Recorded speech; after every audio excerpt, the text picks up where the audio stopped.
So now to introduce my panelists, I'm joined by Ms. Catherine Priseman, who's a political affairs officer in the Science, Technology, and International Security Unit at the UN Office for Disarmament Affairs.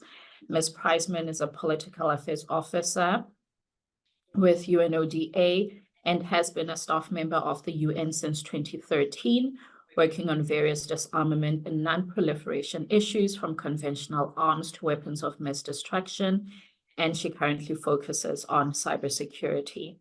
And then I'm also joined by Ms. Anastasia Kazakova, who is a Cyber Diplomacy Knowledge Fellow at Diplo Foundation. And there, Ms. Anastasia focuses on cyber conflict, cyber crime, and cybersecurity topics. She is also part of the team which implements the Geneva Dialogue on Responsible Behavior in Cyberspace, an international process established by the Swiss Federal Department of Foreign Affairs and implemented by Diplo Foundation. Third, I'm joined by Ms. Caroline Truin, who works at the International Telecommunications Union as a lead researcher and works on projects related to cybersecurity, artificial intelligence, and digital capacity. She has led work on the Global Cybersecurity Index and worked on the development and analysis of UN AI activities compilation for the Popular AI for Good initiative. And then I'm also joined by Ms. Bryony Daly-Whitworth, who's Director for the Cyber and Tech Multilateral Engagement at the Ministry of Foreign Affairs of Australia and Vice Chair of the Ad Hoc Committee. Ms. Daly-Whitworth specializes in cyber digital and technology policy at its intersection with international relations and leads Australia's multilateral cyber and tech engagement with a particular focus on UN processes discussing international law and responsible state behavior. So thank you again to our panelists for saying yes, and a special thank you to you, Ms. Bryony, for joining us at this weird hour, considering where you are. And then I'd also just like to also say Ms. Priseman will have to leave us early. And so in advance, thank you so much, Catherine, for joining us. And so we'll dive right in. And my first question then will come to you, Ms. Priseman. And I would like you to please reflect and share with us your views on what you think are the specific roles and responsibilities that states have vis-a-vis stakeholders with regards to norms implementation and the evolving framework, but also if these roles and responsibilities are evolving with the discussions in the open-ended working group.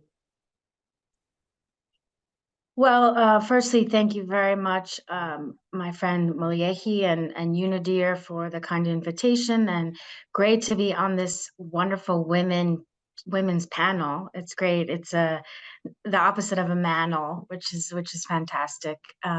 So great to see all these friends and colleagues here. And I do apologize in advance that I do need to leave by 10 a.m. New York time for a consultation for the Disarmament Commission that I can't miss. But so jumping right in, thank you very much for the question. I mean, I think there are a couple of main points to make, and then maybe I can just offer a couple of examples. I mean, first, the framework to which we're referring, the cumulative evolving framework for responsible state behavior in the use of ICTs. I mean, it's quite self-evident in the name. It is a framework for state responsibility, right? So these are our commitments, positive and negative commitments that have been made and developed by states through intergovernmental discussions over the last 20 years. That being said, of course, there is an inherent partnership between states and stakeholders on implementation of the norms and the commitments, given particularly the unique role played by stakeholders in the ICT environment, which many stakeholders own and operate much of the architecture, the infrastructure that we're talking about. And they're also oftentimes in the front line in terms of identifying vulnerabilities, responding to incidents, providing analysis and information related to an incident of malicious ICT activity, providing data, including on things like impact on human rights and freedoms. So I think that's the first point, is that while it is a framework built around state responsibility, there is indeed an inherent partnership. And there are a lot of things that stakeholders, and when we say stakeholders, of course, we mean the private sector, but also experts and researchers like Anastasia and others who are working on these things and providing data and analysis, but also civil society, who play a role too in bringing attention to various incidents. So I think that's why stakeholder has become sort of a buzzword, because it's all encompassing, right? Because we are talking about different profiles, and this is particularly important when we're talking about ICTs and cyber, because it's a bit unique, and especially from my perspective, coming from disarmament, where we're used to sort of a traditional sort of NGO, civil society a profile of so-called stakeholders. But in cyber, we're really bringing in some non-traditional stakeholders, which is both interesting and new in some ways.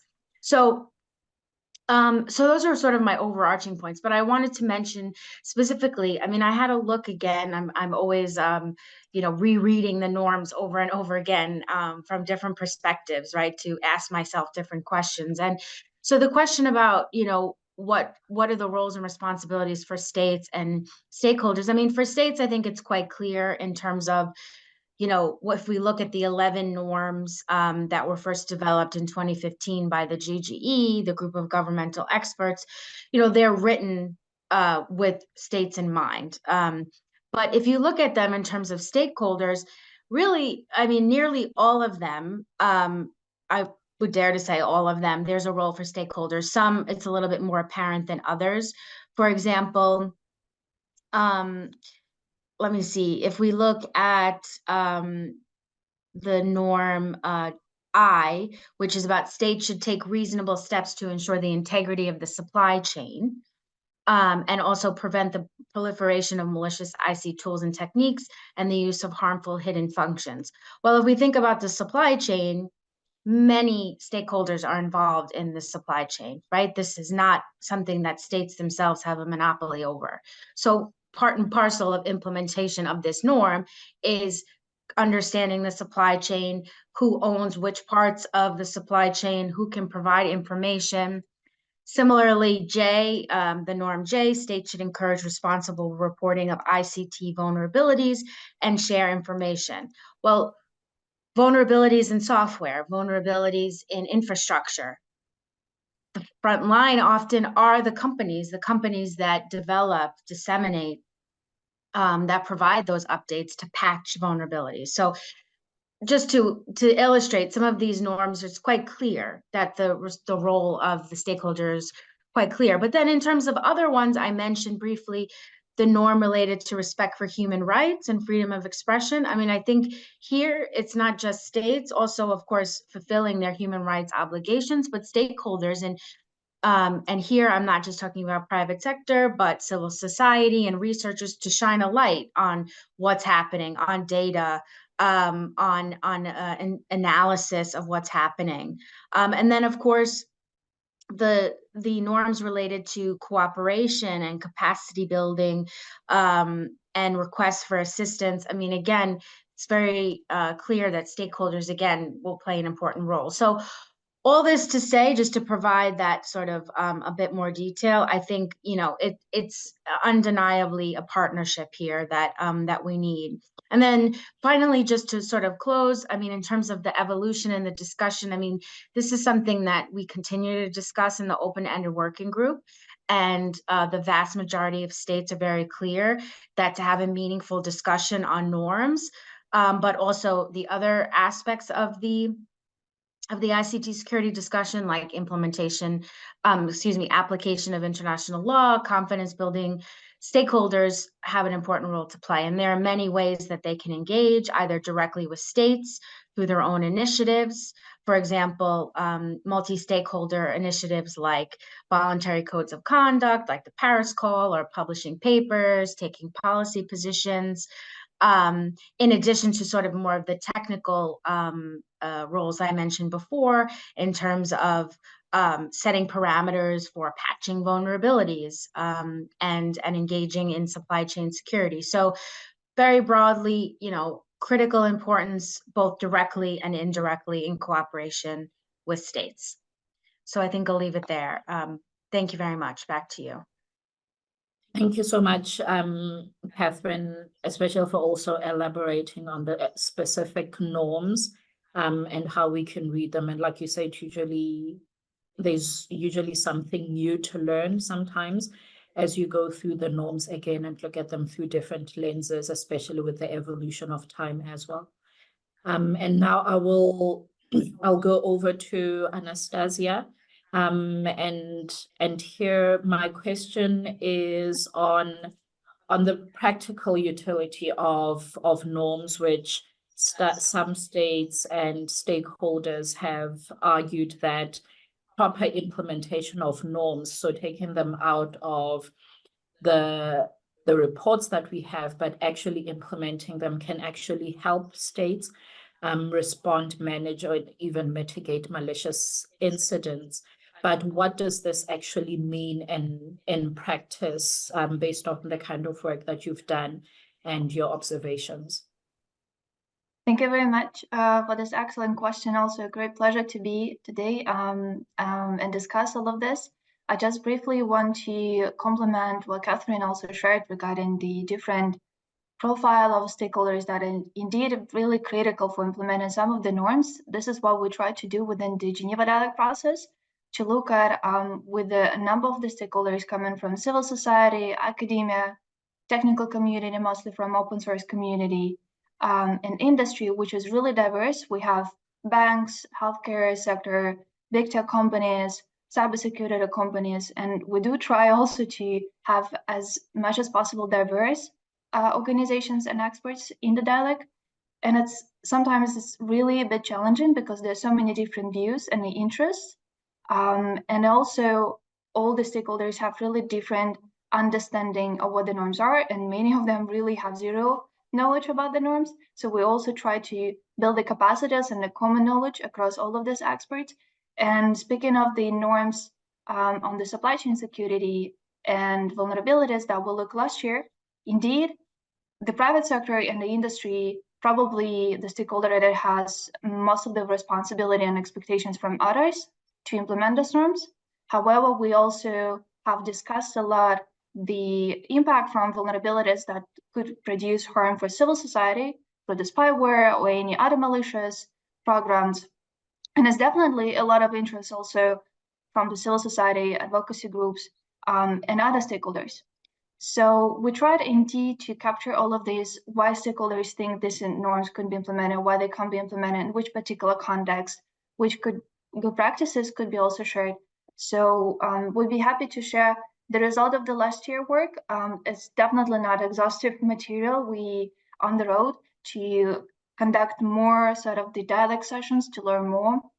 And this year we will add further norms related to critical infrastructure to also look at how the supply chain security and responsible vulnerability disclosure could be done in the context of protecting critical assets.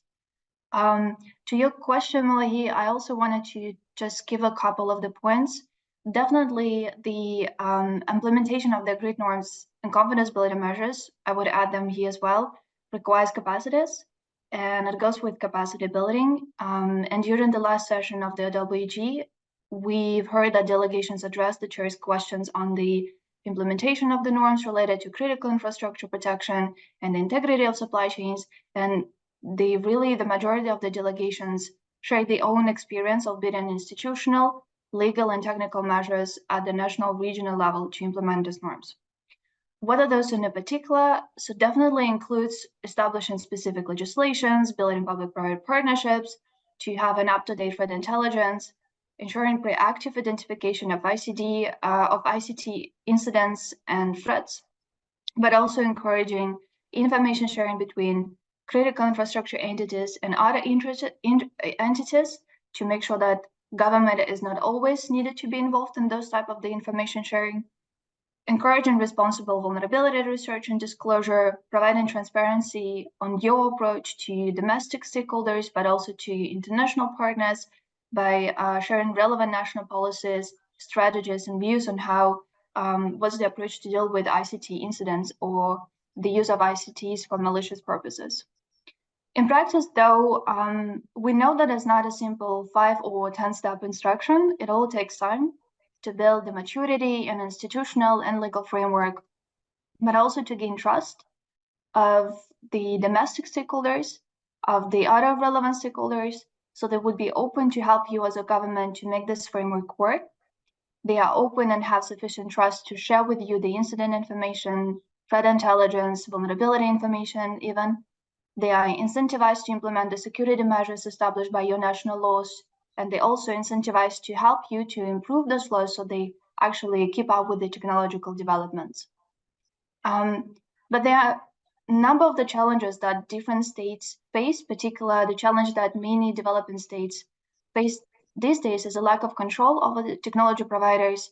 For instance, as a government, if it wants to establish a legal framework to protect critical functions in the country, it usually starts with defining security requirements for owners and operators of critical facilities. But those facilities also use and rely on the services provided by tech companies, which could be established elsewhere. How would you as a government ensure that those suppliers also follow your security rules and are also incentivized to do so? If your country doesn't represent a big attractive market for them, the companies actually may simply be not interested in implementing the regulatory measures, because this is an additional cost for them as well, which simply may not match the profit they will make. Would this simply leave your market? Would this be a security solution? And hardly so. So despite the implementation of the norms does also require a really careful set and a balance of not only security measures, but also the economic measures. Each of the stakeholders has its own trade-offs. And also, this is why the implementation of norms really does require the inclusion of various stakeholders to help find tailored and even creative solutions to address specific challenges in a specific context. Another challenge, I think, that we heard through the multiple sessions at the OWG is the lack of the trusted threat intelligence, threat data for a number of the countries, especially for developing countries, because usually this is the first step to map all the threats and understand better how to deal with them and which capacities are needed to build the cyber resilience. Countries who do not have skilled and well-resourced intelligence agencies depend on the information that they get from overseas threat intelligence cybersecurity companies, usually with little or no oversight how this information is produced and how it could be further used. And we've seen that several of those companies have started playing a really big role in cyber attributions by clearly outlining governments behind the cyber operations. So this adds a security and trust dilemma for a number of the developing and smaller countries to meticulously choose the sources of the information that they will be relying on to protect their critical functions. So I will just stop here. I hope this is this a little bit adds to your questions. And again, thank you so much for having me.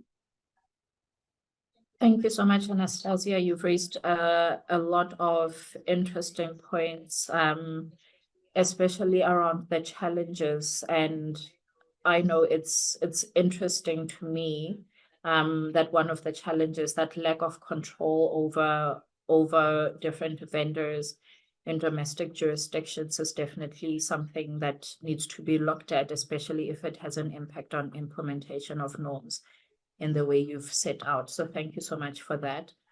And now I will go over to Ms. Caroline. And a lot of people know the ITU for its very good work and specific work on cyber, including the index. Probably what they know less about is what ITU's perspective is on norms implementation and what that looks like in practice in the work that it does, but also on the intersection of the work that ITU is doing and the UN processes of the open-ended working group. So I would like you to please share your perspectives and reflections on that. Of course, and I just want to say first, I really appreciate that Anastasia and Catherine have brought the point forward that there are a lot of different stakeholders as part of this norms discussion. It's not just at this track one, politicians, diplomats in a fancy room doing it. It happens at different levels. Here at ITU, we're obviously very much guided by our mandates from states, and they dictate in the ways that we work. So that's what really shapes our view on, or what we work on. But I thought here, to make it a little bit more tangible, I would share a little bit on how we work, how the norms come into our work. Because ITU often works with regulators and technical implementers, we see how norms impact people at the working level, or sometimes don't impact people at the working level. For example, if there's a cyber incident, the first responder might be an analyst in a CERT. Does that person understand what their role is in the chain of actions that can lead to something greater? And a lot of people in those roles, we have found, especially in least developed countries, they're the only person in that role, or they're overworked, or they have a huge portfolio of work to do. So norms are just another thing on top of that. So as we discuss this, we also need to think about how do you streamline that into the work rather than adding it on top.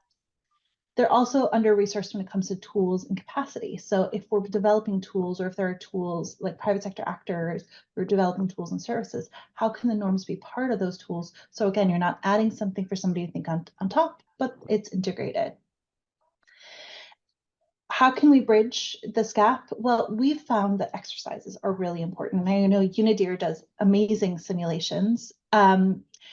We've also held a few different, in different areas, some workshops. For example, a few months ago now, I was at a workshop on national cybersecurity strategies. We were working with a government to help them establish a new cybersecurity strategy and an action plan associated with that. And in that tabletop exercise, where yes, there's a little bit of play involved and such, you started to see how these different actors thought about their actions within this, how the utilities operator started to understand, okay, if I do this, this is who I need to talk to, or if this happens, this is how my actions will affect others.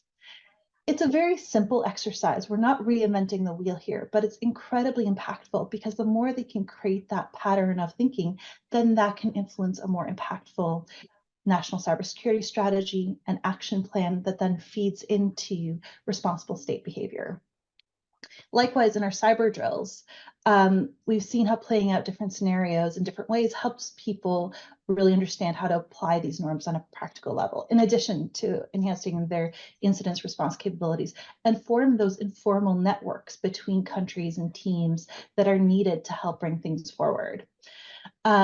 There's a huge appetite for this. This year, we're actually set for our largest ever global cyber drill, which is coming up in April in Dubai during JISEC. And there are going to be a number more cyber drills, and we've seen others run this as well. I think in this area of simulation, it's something that you can't do too much, because every time we see how teams discover something new, and they discover also how they have new needs for training, for interaction, building those internal networks. And I can tell you from the Global Cybersecurity Index, we see how there are a lot of differences in countries, just their awareness of what norms, standards, and actions their countries are doing. If we want countries to really meaningfully engage on norms, they need to be aware of what they're doing and build internal conversations, build interagency working relationships, incorporate it into their trainings, in their technical exercises. Hopefully this then can entrench norms so that it's not an afterthought, but it's just part of the fabric in which we operate.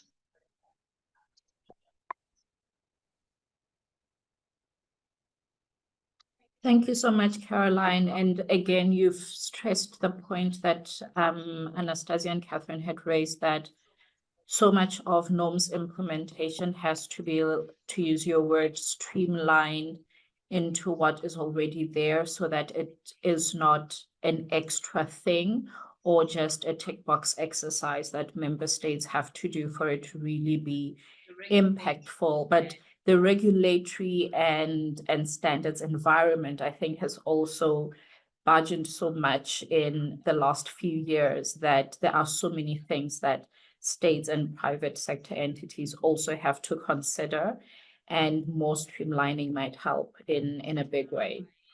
So now I will now come to you, Ms. Bryony, and like I said, it is by no accident that you are the only member state representative on this dialogue. The dialogues are also meant to provide fresh perspectives on things that we already know. And like Caroline was saying, awareness. And I think after close to 2 decades of talking about norms, sometimes we may think that everyone knows what the norms are about, but there's still a lot of work that has to go into that.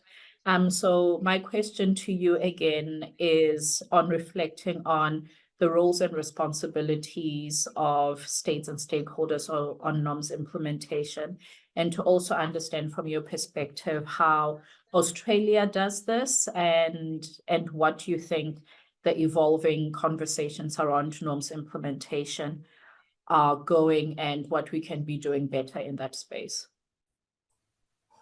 Thank you so much, Mudehi, for inviting me here, and it's so exciting to be on such a wonderful panel. I am honoured to be a member state in a room of amazing experts, but please don't think that I represent all member states. That is far too scary and definitely not what I do. I barely represent my own sometimes. But I think this has been a really interesting conversation, and it will come as no surprise that Australia has always, and for a very long time, been very hugely supportive of including stakeholders in all aspects of the work of the open-ended working group and its predecessors, the groups of government experts.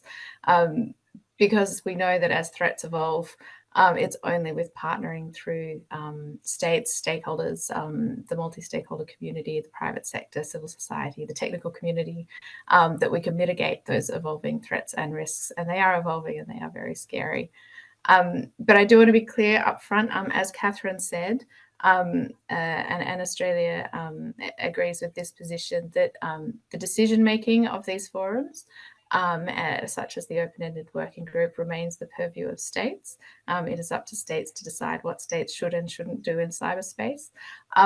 But these decisions always need to be made with all the relevant information, including what can be found through the strong and very meaningful engagement of non-state stakeholders in those processes and outside of those processes as well. And we've seen this recognition in some of the more recent reports of the open-ended working group, which is really helpful. We would love to see more as Australia, but I think it's a starting point to recognise the valuable contributions of stakeholders.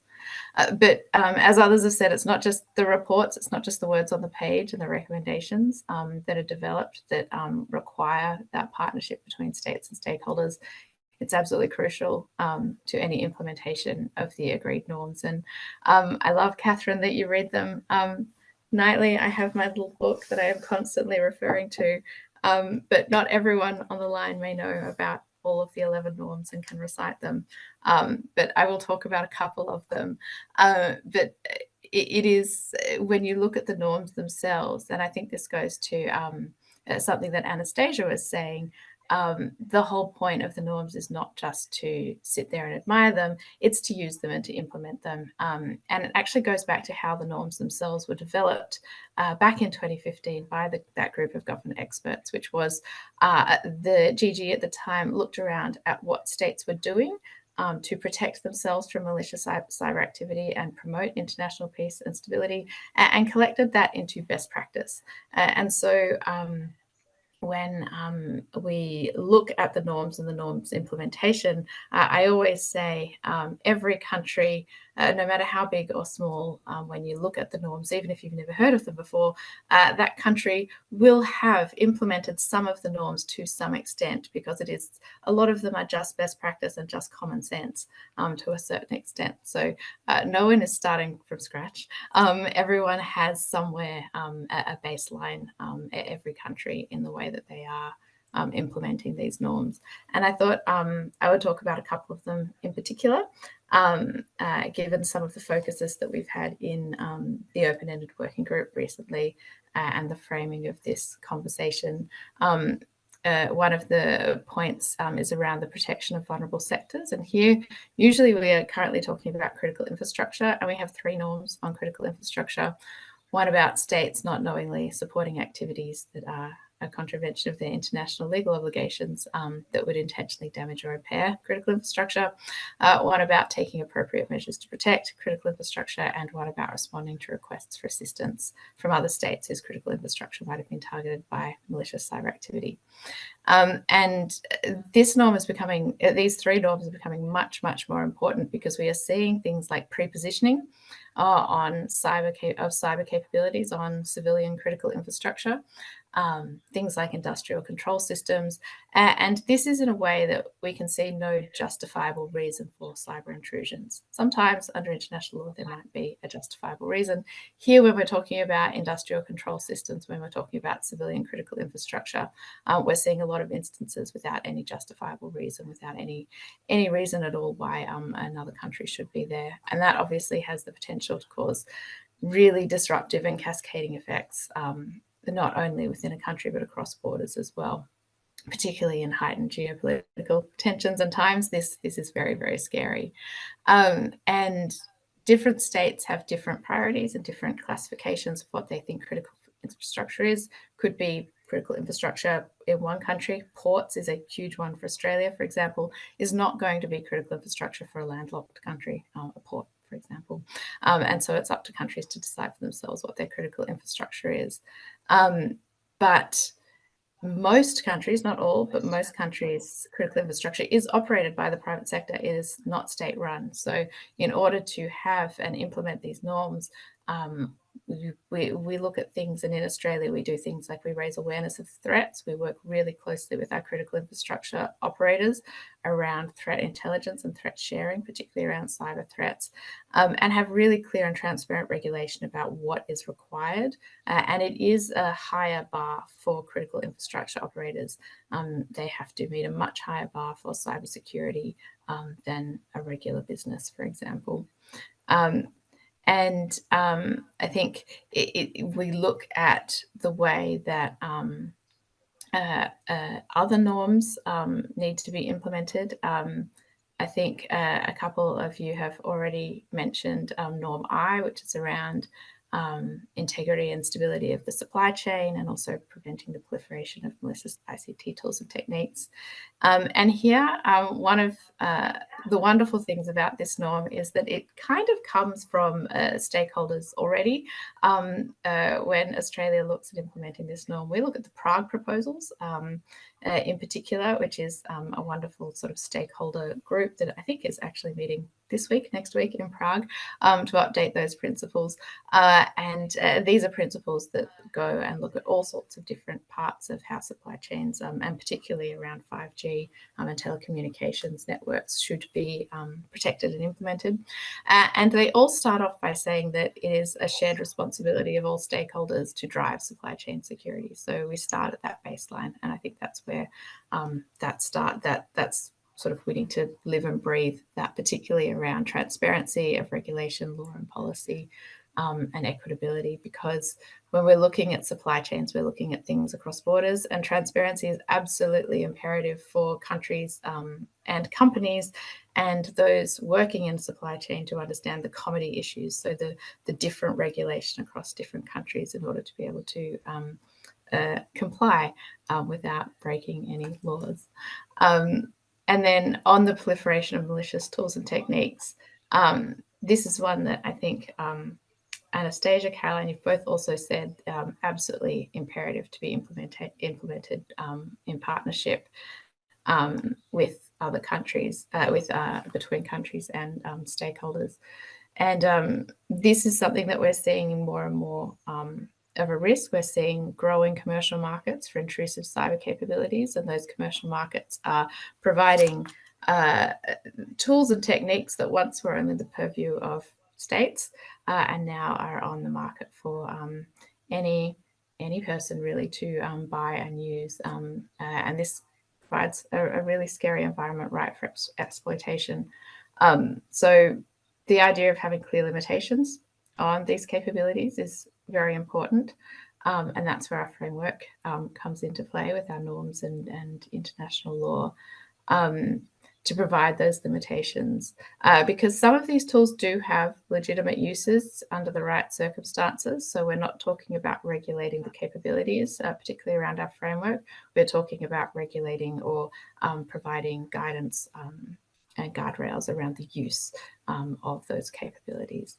And so transparency there is absolutely imperative to implement that norm, both across the states and through the stakeholders, because particularly the private sector developing some of these capabilities, part of the requirements of this norm and its implementation is that all capabilities we consider as Australia must be designed, developed, used, decommissioned in accordance with the framework of responsible state behaviour. So that is international law and the norms. And finally, I just wanted to pick up on a point made by Anastasia about trust. And I think this is a really key point, particularly when we look at Norm J, which is on the responsible reporting of vulnerabilities, because vulnerability reporting goes both ways. As a state, we hope that stakeholders will report vulnerabilities to us when appropriate, but also we report vulnerabilities we find to those companies or entities who have developed that capability, that software.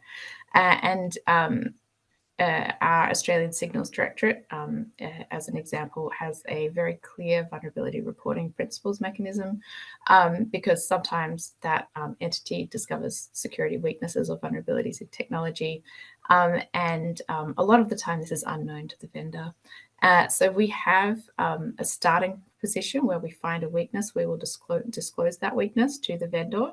And there is a very significant process that goes in place to make sure that we work with the vendor to provide patching and understand it before any public release of what that vulnerability might be. However, to build trust, we are also very transparent about the fact that occasionally a security weakness might present an opportunity, and there might be a decision to retain a vulnerability and not disclose it to the vendor.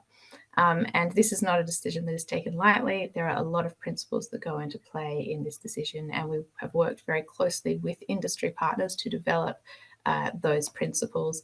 And I won't go through them all, there are 8, but the first one is the most important one, and that is security first. So every single time we look at those sorts of decisions, we look at whether this will have an impact on security and making sure that security of all customers, vendors, Australians, and our partners overseas is secured first. So I might stop there on the norms implementation. I don't want to get ahead of ourselves, but I am very keen to also talk about closing the digital divide through capacity building, because I think that is absolutely one of the essential places where all sorts of different stakeholders have to come together to implement and actually do something worthwhile. Thanks, Vadehi. Thank you so much, Bryony. And we are going to be switching to discuss norms and how they can help bridge the digital divide. But I like that so far in our discussions, even though we're focusing on norms and the relationship amongst the norms, we're also reflecting on the relationship between norms and other parts of the framework. And you mentioned norms and international law. Anastasia, Catherine, and Caroline also linked norms to CBMs as well as capacity building. And so again, one discussion on norms continues to highlight the importance of reading norms against other pillars of the framework and showing how they're all connected. I'm mindful of time, and before, Catherine, you leave, I just wanted to ask you to please, given the wealth of knowledge and expertise, and to use your words, this inherent partnership between states and stakeholders on norms implementation. We know that each session of the open-ended working group has also had a dedicated multi-stakeholder discussion where a lot of ideas and initiatives and inputs are being made. How are those being considered currently or will be as the process unfolds in this second half of it? And what else can stakeholders do to plug themselves into the last few months and substantive sessions of the process? Yes, thank you. Thank you for the question, and apologies again that I need to leave shortly. Well, I'm going to borrow the words from the chair, who I spend quite a bit of time with, and he always he likes a little bit of alliteration, and he always says that, you know, engagement with stakeholders needs to be sustained, systematic, and substantive. And I think that that is his approach, and that is something that he's supported in both formal and informal modes. We know that there are a diversity of views, I'll put it this way, on the level of engagement of stakeholders. So, you know, there's been quite a bit of discussion on the modalities for participation and formal accreditation. But aside from that, I do think that the chair's approach has enabled that sort of substantive engagement, regardless of the formal accreditation. So as you mentioned, there are, for each substantive session of the working group, there's a dedicated stakeholder segment during the program of work, but there is much more than that. I mean, the chair always has informal consultative meetings before each session, which are open to all interested entities, regardless of status, you know, under the working group. He has various briefings for the informal intersessional meetings that happen between those substantive sessions. Those are also open to all stakeholders. You know, and I have a growing list of hundreds of stakeholders, you know, who are interested in the working group and the discussions. So I think that, you know, of course, in the hands of states in terms of, as Bryony said, making the decisions about formal participation. I think from the chair's perspective, and most certainly from the secretariat, we've wanted to support that continued engagement. So in addition to those sorts of consultative meetings, we also have a very robust website. If participants, I can be dropped on in the chat, where we post lots of contributions from stakeholders, working papers, statements made at all the different types of consultations. So lots of resources there, and you can search by NGO working papers is just the category we've assigned, and really rich contributions there in terms of positions and quite detailed on the progress reports and various things. So I think, you know, we've really adopted that sustainable, systematic, substantive approach. This is something that the High Representative for Disarmament Affairs prioritizes, and she always underscores that, you know, we can't have these conversations without stakeholders. So that's also our position as the Secretariat. And, you know, and of course, in discussions like this, you know, supplementary engagements and dialogues and side events, which really enrich the process. And I think Bryony would agree, enrich the positions and considerations of states. You know, as I mentioned during my first intervention, you know, there's a direct engagement by stakeholders, but there's also indirect. I mean, I think stakeholders also, you know, have these important influential moments with member states to talk about what impacts them, what they think should be brought into the group. So there's also that avenue as well. Thank you.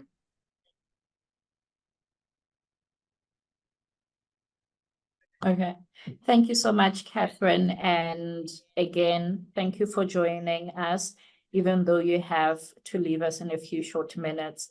Your inputs and interventions have been very insightful and very helpful, I'm sure, for a lot of people who are on this call, who are familiar with the work that UNODA does and the process. We will be sharing the UNODA website so that participants can also go and see what we are talking about when it comes to stakeholder engagement. And again, before you leave, also want to share my appreciation for how you broke down the norms and how some are evidently, yes, written with states in mind, but we can see the role for stakeholders. And for others, we have to scratch just a bit beyond the surface to see the specific roles, but they are there, and the stakeholders that are working in those specific areas and at the intersection are doing good work. So thank you for also highlighting that, and thank you so much. And now we will switch to our second part of discussions again on norms, and now we'll be looking at what can norms implementation do to narrow and address the digital divide. In the 2021 UNGGE report, there was a specific reference to this, and it has also come up in subsequent reports, including the gender digital divide, which is also a very important issue. But in the second round, I want to again I'll start with you, Caroline, on how you see the work that is being done on norms and how you think that it is or can be used to address the digital divide.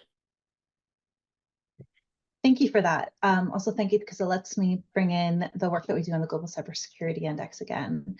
For those of you who are not as familiar with the index, it measures over 80 different measures across legal, technical, organizational, capacity development, and cooperation measures of what states are doing. And it's been doing this since over 2015 with some updates to the questions to reflect what are the cybersecurity concerns and best practices that have come forward. One of the persistent trends, though, has been a gap between developed, least developed, and other developing countries. Now, this is alarming for a few reasons, because if you're looking at the absolute work being done by each country, on average, all countries are doing more. But the fact is that developing countries are doing much more than least developed countries or other developing countries. So as we're trying to onboard these developing countries into a norms architecture and streamline it as part of their processes, we need to be mindful of asking them to make a huge jump forward and incorporate things that may not be at the front of their mind at that time. It's also happening in environments where digital transformation is still very much a current feature. And we see this all the times when people just want to see that there are birth record databases available, but not thinking about the security side of it, not thinking about how does this fit within a wider structure. And that's why a lot of this comes back to, unfortunately, not the maybe most glamorous, but it's the like making your bed part of life. Of you need to incorporate these things and have these discussions over and over again, and then test how you've implemented it to see how it actually works. Now, the approach that ITU has taken to try to close this digital divide based on what we have been instructed by our member states is really, let's work to build capacity, let's work to build collaboration. And I think that's particularly relevant for a lot of the norms there. If we want states to consider all relevant information, well, then we need to make it easy for them to information share. We need to create those networks or show them where the networks exist so that they can easier plug into it. If we want them to cooperate to stop crime and terrorism, fantastic. How can we not just leverage then a computer incident response team, but the existing work being done by law enforcement? And I want to reiterate this point of sometimes states aren't aware of the options available to them. In this edition of the Global Cybersecurity Index, we've seen how a lot of countries just are not considering, for example, the judicial options out there or the MLATs that they're part of or various treaties that they've signed up to in the past as mechanisms that they can use to further their engagement.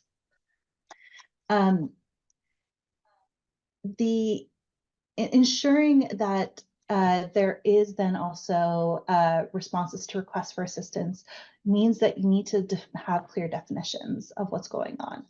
I think the work that's been done here, for example, by UNIDIR in terms of its terminology and mapping of different threats has been really useful. But we see also states who said, okay, we'll implement laws, but not thinking, okay, I have a law about illegal online behavior, but how are we actually implementing it? It's great to have something on the books. Model laws can be useful, but they're only as useful as they're actually implemented, just like these norms. I did want to respond to something I saw in the Q&A, and I hope that it's okay that I bring this idea in. But why does this all matter when norms are voluntary? And not getting into a huge debate about international law being voluntary and all of those things, these discussions of setting up what the international system or what are best practices and how ideally people should act are incredibly valuable. I think even despite all of what's happening in the world, we see how major players come together to say cybersecurity matters. We know that cybersecurity matters. We know that critical infrastructure matters. How should we move forward? And even if you don't reach a resounding consensus, moving that discussion forward helps build those practices which day to day help make the world more secure and trustworthy online.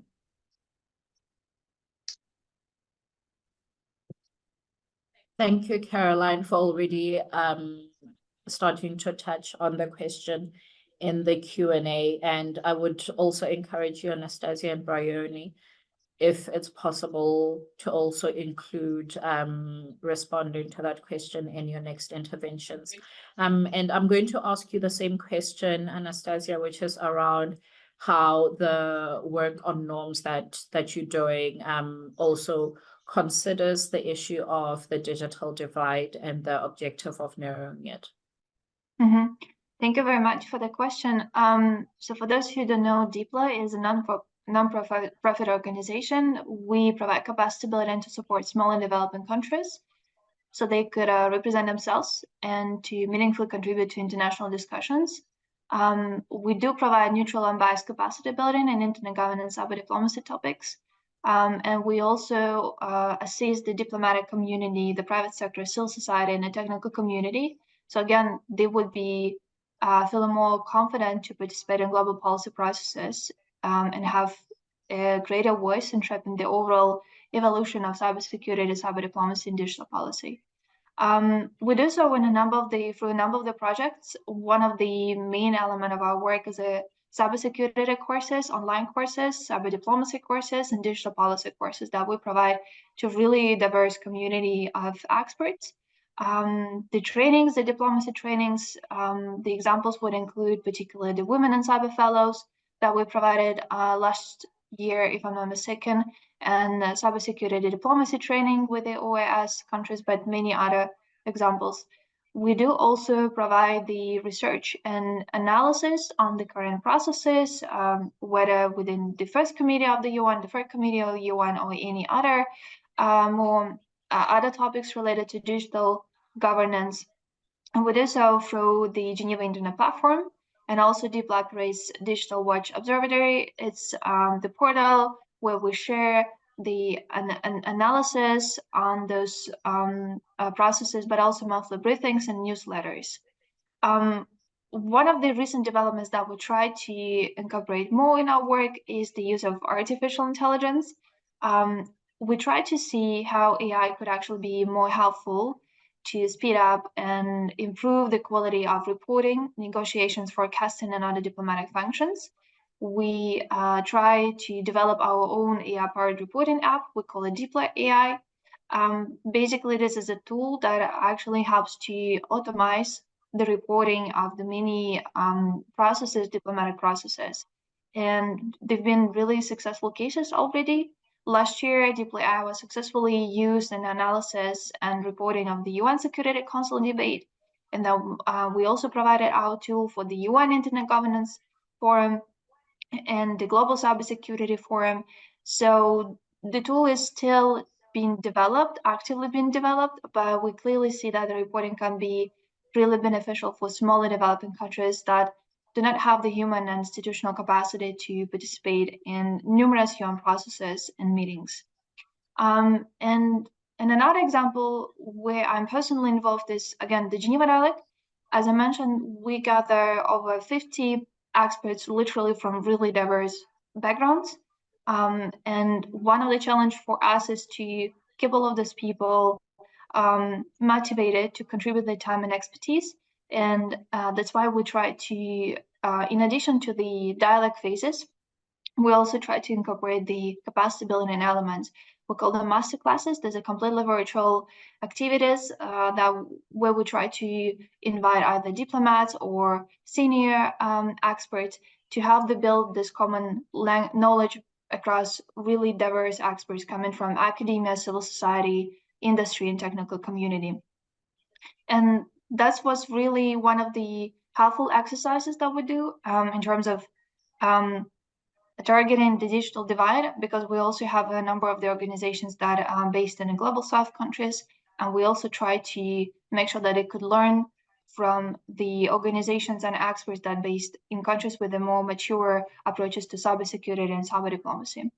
Particularly one of the cases and examples would be that we're organizing actually tomorrow a masterclass for our partners, where we try to gather experts of 4 regional organizations, OSCE, OAS, African Union, ASEAN, to learn how they actually implement or facilitate operationalization of agreed norms, what regional approaches exist in this regard, and which particular contributions they see of the non-state stakeholders, and how these stakeholders could support the regional organizations in operationalization of the agreed framework. I'm pretty sure that for many experts of the dialogue, the entire existence of the regional approaches would be a brand new information. So I'm really look forward to, again, see how we could actually close the knowledge gap between really many experts in the field. Thank you so much for that, Anastasia. And indeed, the regional approach is also a very important one. So that is good work that you'll be doing. And we'll also look forward, if you have an outward-facing report, to also understanding what the dynamics there are. And now I'm going to give you, Bryony, the last word on norms implementation and narrowing the digital divide. So Thanks so much, Matehi. I have a couple of points to make here, but I will try and be brief because I am keen to have a bit of a discussion. But I wanted to pick up first on the point that Catherine made about the opportunity in the OAWG and elsewhere to have a conversation and an ongoing conversation between states and stakeholders, which is a really key and important part of the process. And it is also something that does not necessarily come naturally. So it's something that we've been thinking about a little bit more, about providing capacity building or a framework or ideas around how states who don't necessarily engage with their stakeholders domestically or elsewhere, how to guide to how to do that. Because, I mean, from Australia's perspective, we've just made it up, but we do it all right sometimes, most of the time. I mean, I find the stakeholders in the open-ended working group incredibly collaborative and really helpful. I also work on the Cybercrime Convention negotiations, where again, stakeholders are incredibly engaged in that process, and a little bit scary by how coordinated they are, I'm not gonna lie. But I think making sure that countries, delegates, stakeholders as well know how to talk to states, really figuring out how to support that collaboration and that conversation is really important, and I really support what Catherine had to say there. On the way that the digital divide and closing the digital divide works with implementation of norms, and not just norms, but the entire framework of responsible state behaviour. The first step of that is understanding the threat landscape, and there is no way for states to do that alone, because states are not the only entity that is seeing the threats and is often not the first to see the threats. Often private sector and civil society other ones targeted or seeing threats earlier. We're seeing a lot of journalists and media targeted, for example, sometimes, and that part of civil society also needs to be included. But that being said, particularly when we're talking about developing or smaller countries, it's really important to embed these ideas on what we are talking about within that country's own priorities, because cybersecurity is not necessarily at the top of the list all the time for every country. And the examples that come to mind most easily for Australia are our close ties with the Pacific and the Pacific Island countries, where generally one of the highest priorities there is climate resilience and climate change. And so one of the things that we are working on is, and with some Pacific countries, is the idea of not only climate, but climate and cyber resilient critical infrastructure, and how that might work. So trying to embed the priorities of cyber resilience into the priorities of a developing country that may not necessarily be focused entirely on cyber is really key for closing that digital divide. And Australia has pivoted recently to the idea of building resilience, both within our own cyber landscape, but also within our region and with our close neighbours. And we see this because the framework of responsible state behaviour and norms are really only useful and relevant when they are implemented and adhered to.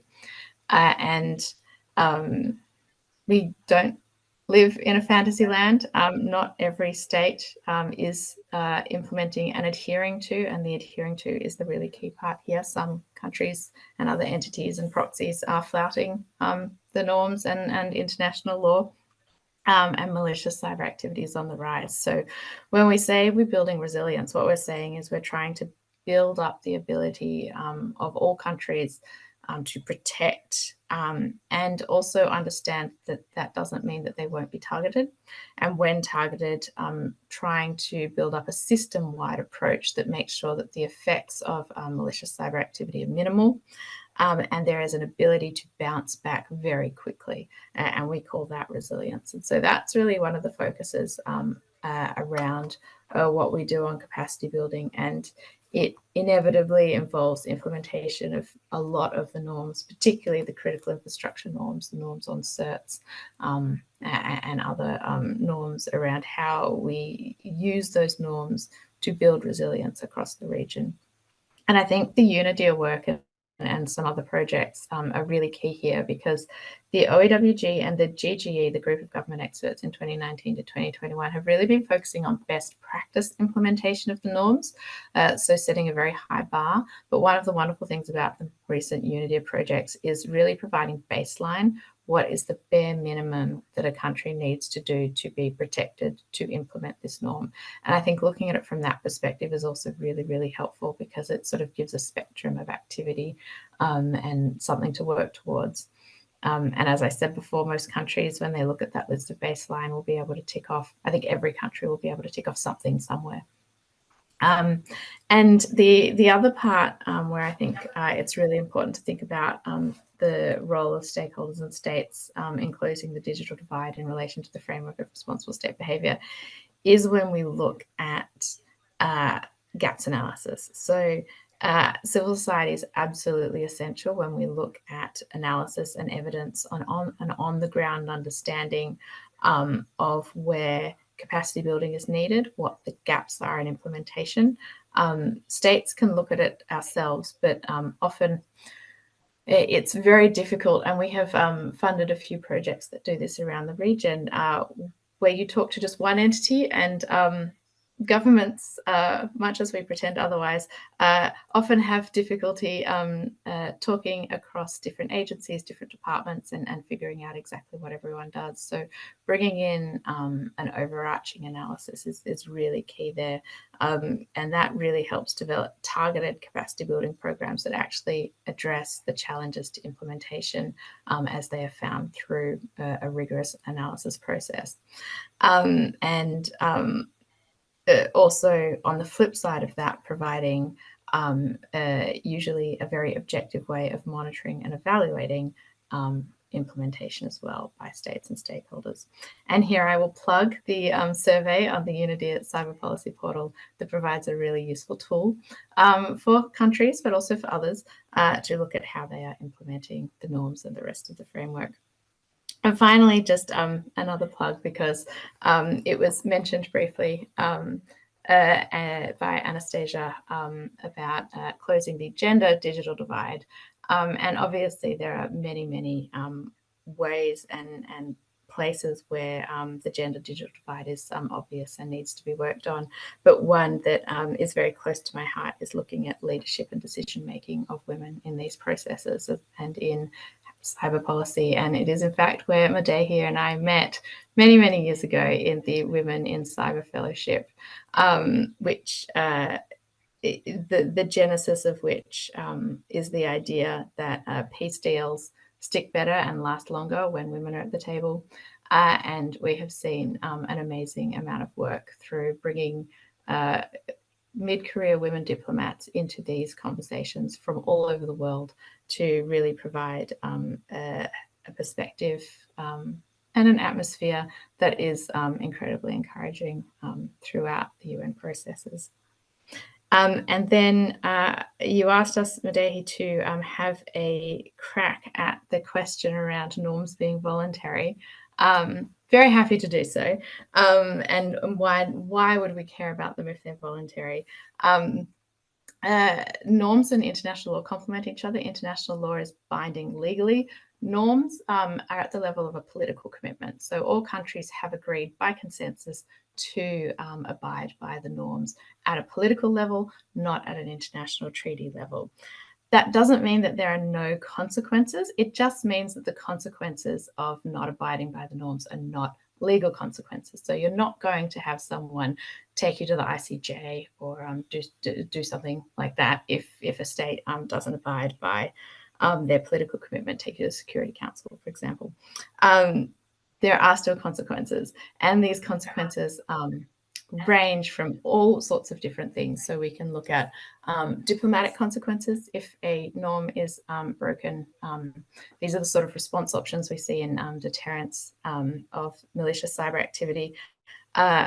One diplomatic option is to expel diplomats or cease diplomatic relations. We have seen an example of this with Albania ceasing diplomatic relations with Iran after Iran was pulled down their government systems through a cyber attack a couple of years ago. You can see acts of retorsion. So this is a legal term for unfriendly acts that are not unlawful. These include economic measures like sanctions, for example. So countries can sanction another country if they do commit malicious cyber activity. There are law enforcement options as well. So if an individual is identified, then they can be prosecuted under domestic law. Some countries are able to do indictments internationally. The US has done this on several occasions. So there are consequences for not abiding by the norms. And I think one of the ways of thinking about norms is norms are not just what we talk about here in cyberspace. They are things culturally as well. And when a country is not abiding by the norms over and over again, there is a reputational risk as well.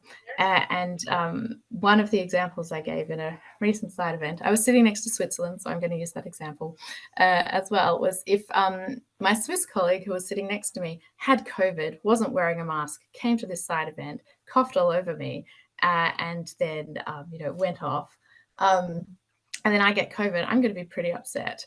It is a social norm. You're not going to get prosecuted, but it is a social norm that you would either not attend virtually, or wear a mask. That happens once, that's fine. Maybe there was an accident, maybe he didn't know. If that happens repeatedly, that person is going to get a reputation for not being someone who is considerate of the health of the people around them, and we might avoid dealing with them. I'm probably not going to invite him to lunch. I'm going to tell other people to be careful. He's probably got COVID.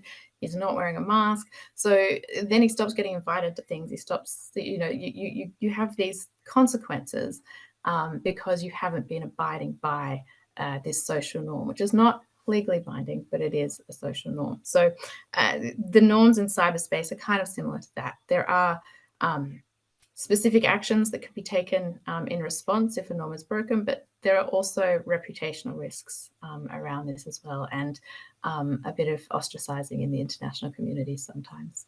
And I will finish there. Thank you.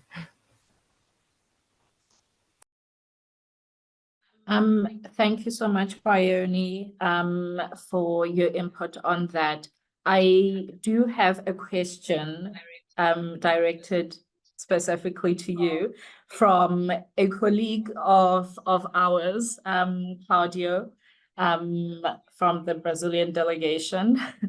And his question is on proliferation of cybersecurity tech and balancing the need to bridge the digital divide and avoiding creation of new barriers between countries that have access to tech and countries that don't have access to tech. And I'm wondering if you can have a stab at that. And Caroline and Anastasia, if you also have some input on that, you're most welcome. So over to you again, Bryony. Thanks so much, Medehi, and thank you, Claudio. It's a really good question, and I think I am going to examine the premise of the question a little bit before I answer it, because I think when I'm talking about proliferation, I'm talking about proliferation of malicious or intrusive cyber tools and techniques. So I'm not talking about proliferation of cybersecurity technology. I think as something that should be sort of examined or regulated to a certain degree. I think cybersecurity technology is one of those things that all countries can agree is incredibly important to share and to work on uplift across all countries. So technologies that help secure systems, processes, technologies, and even educational programs. I mean, we have definitely suffered in Australia from several malicious cyber incidents that have been caused by user error. People are usually one of the biggest problems here. So those sorts of technologies, those sorts of issues are not the subject of the effort to consider non-proliferation, so curbing the proliferation, and that is around offensive cyber capabilities, intrusive cyber capabilities, things like surveillance technologies. These are the things that we're talking about when we're talking about being careful around proliferation. And I think it's a really interesting question around not creating barriers. And I think it is something that we are continuing to work on in the OAWG. We don't have an answer yet. It's something that it is a new piece of work, to be honest. It's really become a focus only over the last 6 to 12 months.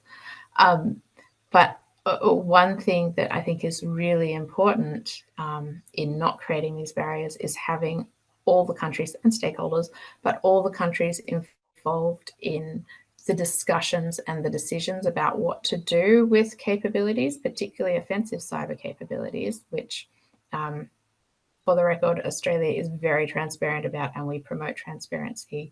One of my big ticket items is around all countries being transparent about the capabilities that they have and used, and being very clear that they use them in accordance with international law and the agreed norms.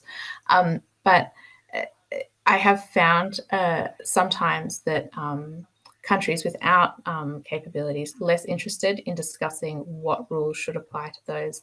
And I'm going to use an analogy here again, where I think we need to have all countries involved in deciding the rules around how things are transferred, what should be proliferated, what shouldn't, how countries can and can't use certain capabilities, because it's similar in a way to nuclear capabilities. And I think all countries, whether you have or don't have nuclear capabilities, Australia doesn't, we still want to be involved in deciding the rules for those countries that do have nuclear capabilities, and making sure that all countries have agreed to how that should be used, given the threat that can pose.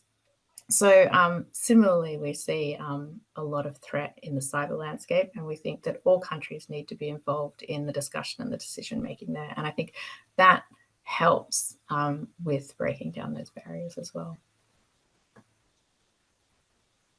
Thank you so much for that, Bryony. Caroline, would you? Yeah, because I wanted to add on to that. I think Bryony made a really good point about technologies. When we're talking about the proliferation of cyber tech, we should also be talking about this the growth and the importance of data. And this can be everything from understanding the actual impact of what generative AI can do, for example, to just sharing about incidences. And one of the ways that I am cautiously optimistic, we've seen a lot of progress, is increased information sharing where possible, and even private sector actors really becoming more engaged, whether it's because they're required to by law or because they see the benefits of being in a system where that data is being shared. And one of the main beneficiaries of that tends to be then countries which may not have yet built the infrastructure to collect that data themselves. At ITU, one of our private sector members, BitSite, which is a Boston-based company, and DreamLab, which is a Swiss company, they both have data gathering platforms that can monitor vulnerabilities and then share that with countries. And one of the things that they've done is offer that for free to some LDCs, so that LDCs can start to benefit, understand what kind of data is out there, and formulate their strategies and make their tech decisions based on that. Because one of the big unknowns is going to be, what kind of cybersecurity technologies will you need in the next decade? If you have limited resources, making that decision can be very difficult. And hopefully by these private sector companies sharing what they have in markets that are not, they wouldn't necessarily go into otherwise, they're benefiting, the country's benefiting, and hopefully we can lead to a more cybersecure environment overall. Thank you for that, Caroline. Anastasia, do you have something on this point? Please go ahead. Yeah, if that's possible, I mentioned earlier the point, I think that Caroline really articulated, but I wanted to touch on the question that I also see in a Q&A, which I found quite interesting as one of the questions that we actually heard in Geneva dialogue. Since the norms are voluntary and non-binding, why is there so much effort towards its interpretation and implementation? There's actually the questions that we heard a lot. Why overall the non-binding norms matter, specifically for industry companies that have been involved and they have so much regulatory pressure in terms of the hard law cybersecurity legislations. Well, I think our practice working with diverse experts, with diverse backgrounds, shows that people read the text differently, and different parts of this text really catches their attention in a different way, and therefore the implementation might also have different implications. It leads really to the importance of the discussions and the work to streamline and harmonize the interpretation and clarification of these norms. And I think the initiative that's been discussed again in the latest session of the norms implementation checklist would be tremendously helpful, not only for states themselves, but also for the stakeholders, because it may provide also the better understanding how to decode and decompose the diplomatic agreements made by states, for people who are actually really far from the diplomatic community. So again, I think that's really critical to discuss how do we understand what the norms actually mean in different contexts, where there could be challenges and the limitations to implement norms and not violate the spirit of the norms. And to the other question about the democratization process, that was really interesting question.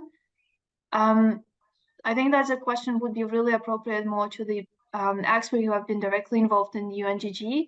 But overall, I will just, an observer would respond here that I think it's really important that OWG is an open and inclusive process, because it probably will give much more to a number of the stakeholders, but also states who haven't been involved in GG processes, to learn more and to build the capacities and feel that they are really equal part of the process, and therefore to be a part of the operationalization processes.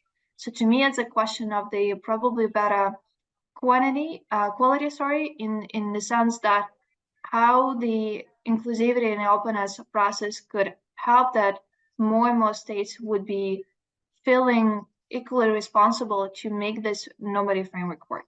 So I think hopefully that answers the question.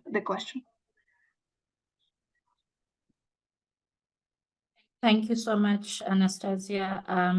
There aren't any other questions in the chat, and thank you all for responding to them all.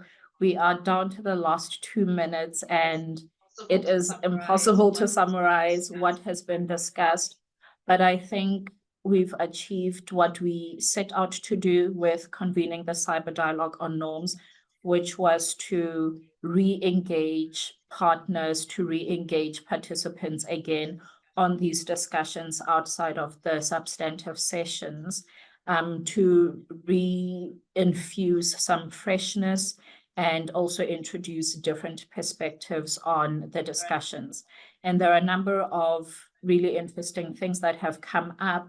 And I want to thank you, Bryony, for your point on transparency, especially around norms implementation. And again, a reminder, the survey of norms implementation is there for everyone to be able to use to assess where they are in terms of norms implementation. But I also appreciate the acknowledgement that even as we implement norms, there are some gray areas, like you said, like when it comes to vulnerabilities, where a state can make a decision around what to disclose, but guided by principles.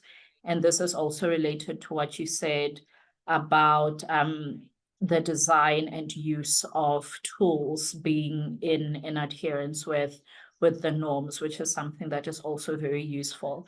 And Anastasia, I love the work that you mentioned on the use of AI to support states and institutions, especially to then help those states with smaller delegations, but to also streamline and help them in terms of their reporting. And lastly, Caroline, I am going to take your words verbatim, which is the making the bed part of life, or the making bed part of the discussions, which is that there are some high-level strategic considerations that we usually think about, but we also have to remember to ask the simple questions around, does this way of implementing norms make sense? Is there a way to streamline this into existing national priorities in a way that empowers states and stakeholders to be able to see norms as the common sense best practice, something you've probably been doing but did not call it by this name type of thing, and not an additional burden on member states and stakeholders. And again, a reminder for stakeholders to plug themselves into the discussion and to be part of the discussions, because they play a very important role. And with that, I will thank my all-female panel and say thank you so much for all your inputs, and thank you to all our participants. We will be having a special session on the intersection between cybersecurity and AI on Thursday. And that is a new type of workshop that UNIDIR will be doing. And we hope to see some of you there. It will be in the morning, so better hours for you, Bryony. And so we hope to see many of you there as we discuss what AI is as a defense multiplier, but also the vulnerabilities, as well as what it can be used for in terms of helping states with their capabilities. Thank you so much for joining us, and see you on Thursday and at the third Cyber Dialogue on capacity building. Good time of day, and bye-bye.